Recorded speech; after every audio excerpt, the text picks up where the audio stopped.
How to solve Snapchat login problem. If you have any problem with the login in Snapchat, this tutorial is gonna help you a lot. First thing, open the settings on your phone, go to the apps manager. When you open the apps on this page, you will find all the apps that you have on your phone. All what you wanna do is scroll until you find Snapchat and then click on it. When you click on the Snapchat app, it will take you directly into this page.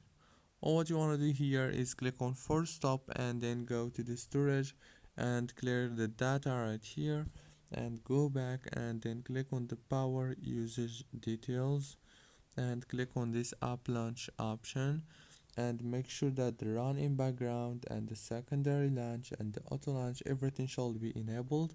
Go to the top here and enable this manage automatically, click OK, and now turn off your phone and turn it on again.